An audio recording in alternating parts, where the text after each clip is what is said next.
Jonathan Majors' high-profile domestic violence trial is now in its fifth day, and Majors' accuser and his ex-girlfriend broke down in tears in court while detailing her relationship with the Hollywood star and recounting the night of an alleged assault. Meanwhile, Majors pleaded not guilty and is denying all accusations. Joining us now for more on the case are ABC News legal contributors Brian Buckmire and Channa Lloyd. Thank you both for joining us on this today. Now, Brian, you've been in the courthouse every day this week. We know that Majors' ex-girlfriend gave an emotional testimony. So what would you say that this week focused on there down at the court? Well, I would say there's probably two things more specifically. One is like the previous relationship that he had with Grace Jabari, how there's been ups and downs of what I can only describe to be a very toxic and controlling relationship from an emotional and verbal standpoint. And then the actual allegations from March of this year, that being the whole roller coaster of her, being Grace Jabari, taking Jonathan Majors' cell phone because of a concern of infidelity from a text message that she read, him fighting back for that cell phone, running up and down the streets, her then going to a nightclub with three friends that she met, and the aftermath of her being found on the bathroom floor because Jonathan Majors calls 911, concerned for her health.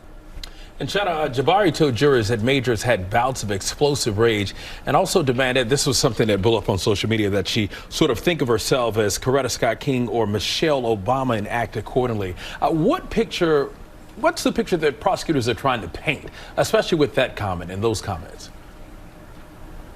So prosecutors are trying to show that he was holding her to a very unattainable standard, something that most people do not expect to be held to. However, how this is going to fall is really going to depend on who's listening. When we think about those individuals, certain portions of the population see them more as aspirational icons. So that's going to be a very interesting point to see how it hits the jury.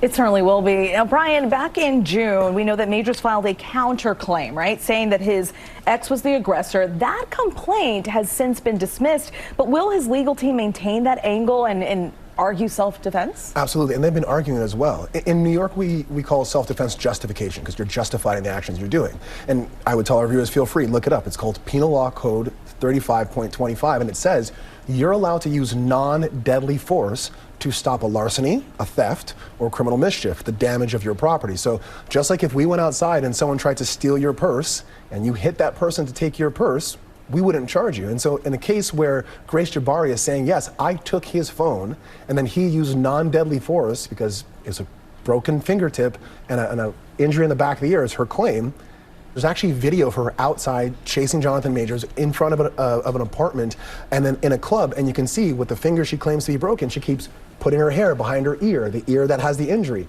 And every time, I mean, I played college soccer, I've broken this pinky, this hand, fractured this cheek, and this ankle. And yeah, I kept playing the game, but if I touch that injury, you would see it. But you don't see that reaction, and that's what the defense is arguing. Channa, more testimonies on the way. What can we expect?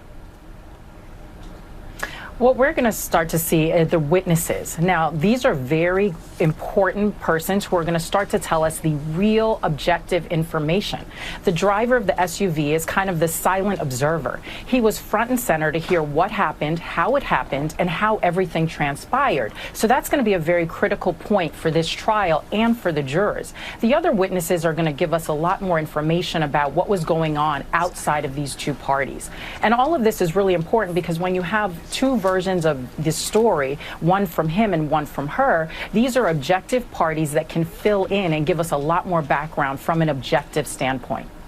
Interesting. And Brian, we know that Jabari revealed in court that she initially held back when speaking to police. Did she explain why in court today? She did explain, and it did make a lot of sense. She said that Jonathan Majors has explained to her how the police in America, because don't forget, Grace Jabari is from the UK, and he said, hey, black men, especially black men who may date outside of their race or may interact with other people, if you accuse me of a crime, that may be very damaging for me, not just because I'm a man, but because of the color of my skin. And so she said that in speaking to law enforcement when they came to her aid, she held back in some of the statements. And I think that was a preemptory kind of strike on the prosecution's standpoint because we have body-worn camera here in New York, and they knew the jury was going to see that video and ask the question, well, why didn't you say everything? Why didn't you give all the details? And that was her explanation for that. All right, ABC News contributors Brian Buckmire and Channa Lloyd, thank you both for joining us. We appreciate it. Well, hey, Hey there, GMA fans. Robin Roberts here. Thanks for checking out our YouTube channel. Lots of great stuff here. So go on, click the subscribe button right over here to get more of awesome videos and content from GMA every day, anytime. We thank you for watching, and we'll see you in the morning on GMA.